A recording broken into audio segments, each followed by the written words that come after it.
All right, guys, we are going to try this again because it looks like some of y'all are still having a little bit of issue about how you are supposed to complete the highlighting plus assignments. Okay, so again, you are underlining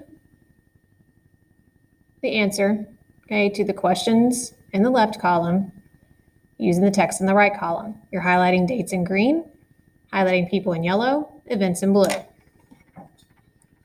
Okay, so dates in green, people in yellow,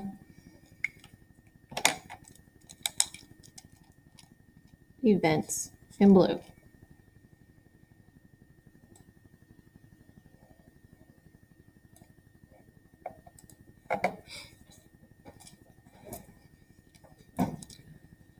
All right, so our first part here, the question says, what were the causes of the Great Depression? Okay, it says the Great Depression had several causes. Manufacturers were producing more goods than consumers could buy, so there's too much overproduction.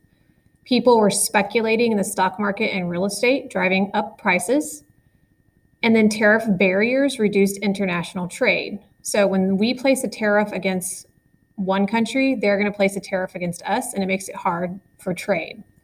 Okay, so I'm going to underline quite a bit here. So I'm going to start with manufacturing or manufacturers, and I'm going to go all the way to the end.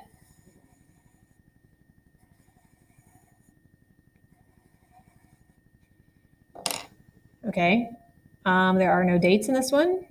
There are no people in this one, but I'm going to highlight the Great Depression as my event. Okay. All right, letter B.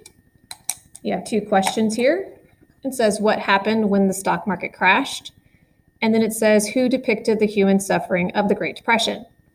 Okay, when the New York stock market crashed in October 1929, it set off a chain reaction. Investors lost savings, companies could not sell stocks to raise money, manufacturers closed factories, prices dropped, and unemployment grew. Makeshift shanty homes, known as Hoovervilles, grew up on the outskirts of towns. Many people relied on soup kitchens for food. Dorothea Lange and John Steinbeck depicted the human suffering of the Great Depression. Okay, so our first question, what happened when the stock market crashed? Okay, we have right here our chain reaction. Okay.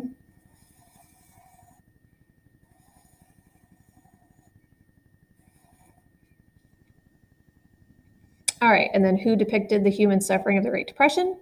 We have two people right here. Dorothea Lange, she is a photographer, and John Steinbeck is an author. He writes books.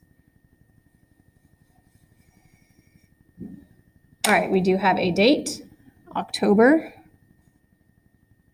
1929.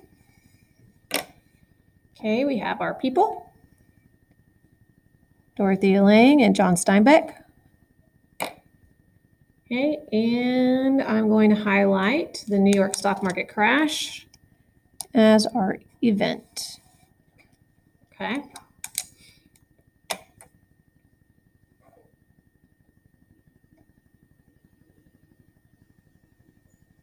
All right, letter C. Let me scoop this up just a little bit. Okay, we have a question here. Where did the Dust Bowl happen and where did farmers move? Okay. We have on the Great Plains, a spell of dry weather in the 1930s turned the soil into dust. Farmers had to leave the Dust Bowl. Many farmers migrated to California. Okay, simple enough. All right, the Dust Bowl is on the Great Plains, right in the middle of the country. Okay, and then where did farmers move? Many of them migrated to California because they went there to become migrant workers. All right, then for our dates, we have 1930s. For people, we have farmers. I'll go ahead and highlight that twice. And for our events, we have the Dust Bowl and that migration to California. Okay.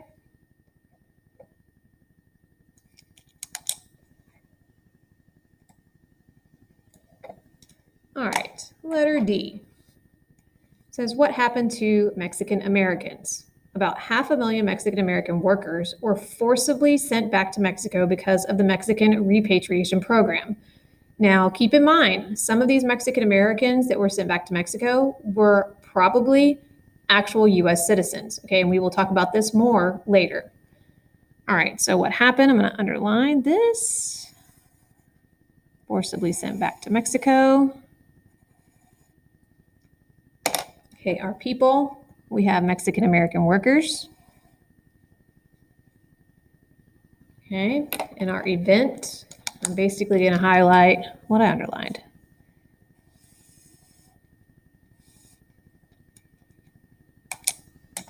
Okay. All right. Letter E. Okay, what did the Federal Reserve Board do during the Depression? Okay, it says the supply of money in the economy affects the rate of economic activity. Some economists believe the Federal Reserve Board reduced the money supply during the Great Depression when it should have expanded it, meaning putting more money out there for people to spend. All right, so our underline, our answer here starts right here with Federal Reserve. They reduced the money supply, so that means there was less money available. Okay. And for this one, there are no dates, there are no people. I'm going to go ahead and highlight Great Depression as an event again.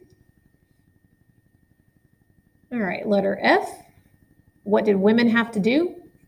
It says during the Great Depression, women often had the job of holding things in the family together when their husbands were unemployed.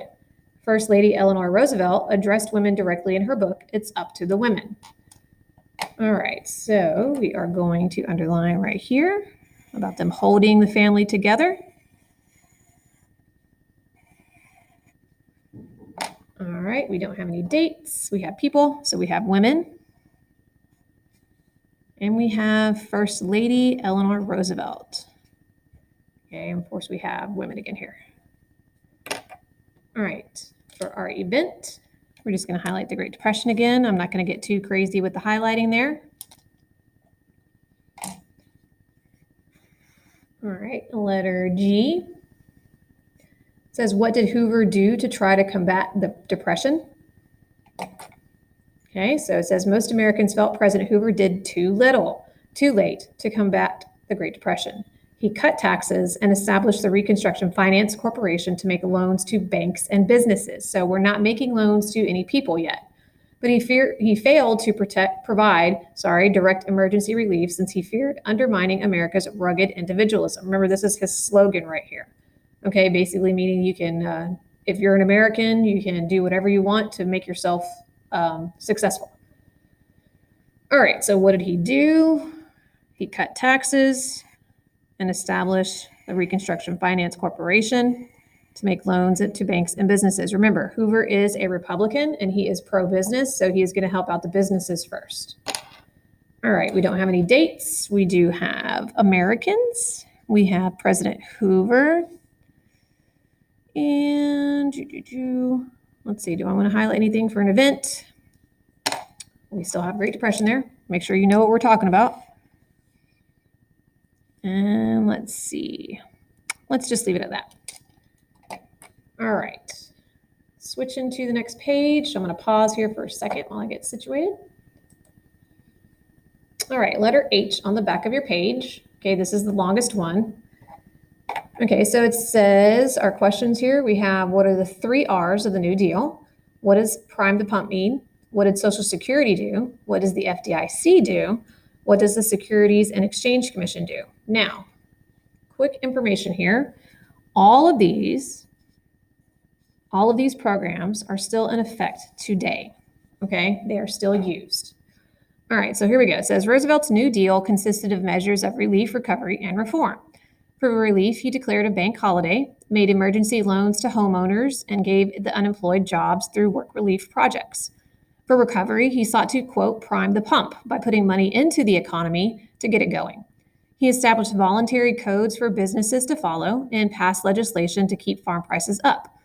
For reform, Roosevelt proposed Social Security, a program with insurance for the unemployed or retired in order to provide a safety net. Before this, there was no safety net. If you were unemployed, you made no money at all. Okay, he also introduced the FDIC, Federal Deposit Insurance Corporation, to protect bank deposits and the Securities and Exchange Commission to prevent fraud on the stock market. All right, so here we go. This one's gonna be a long one. All right, so the 3 R's, I'm gonna make it simple. It is relief, recovery, and reform. Okay. So then the next one was, what does prime the pump mean? All right, putting money into the economy to get it going. Okay, next we had, what does Social Security do?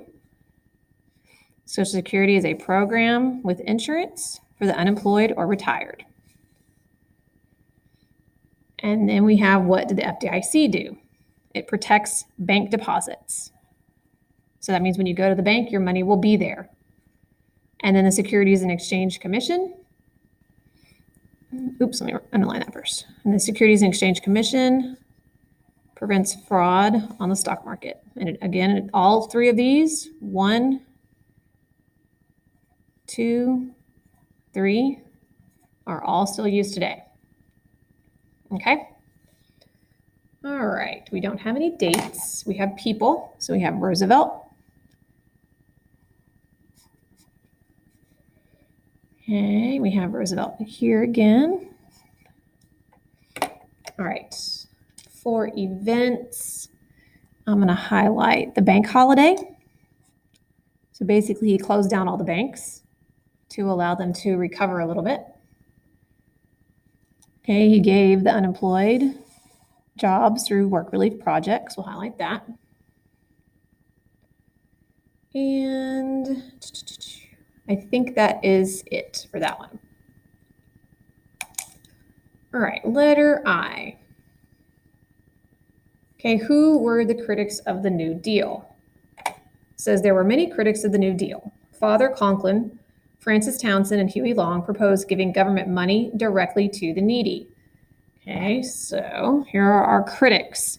Now, some of these guys, actually most of these guys, they thought the New Deal didn't go far enough. They thought it needed to do more. They wanted to give money directly to people, not just try to, put them to work or whatever. They wanted to literally send money to people, kind of like those stimulus checks that we got back in March or April.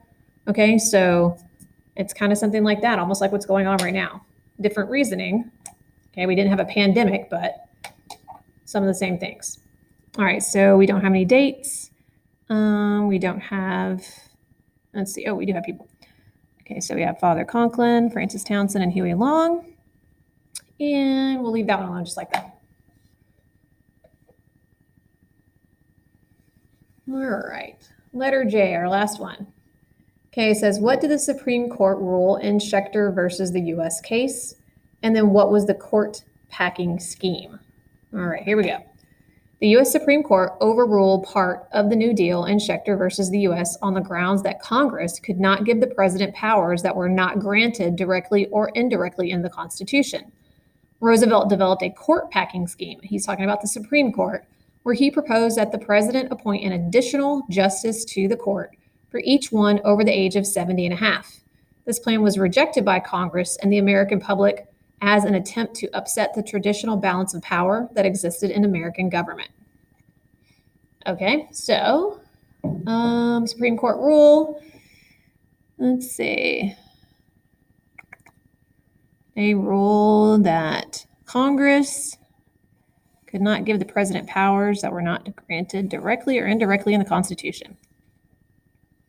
Okay, and then our court packing scheme. Okay, basically Roosevelt is trying to put more justices on the Supreme Court that will agree with him, which is what all presidents want, but he tried to add even more than we already had. Okay, we do have our people. So we have Roosevelt. Okay, I'm going to go ahead and highlight the U.S. Supreme Court as a group of people. Okay,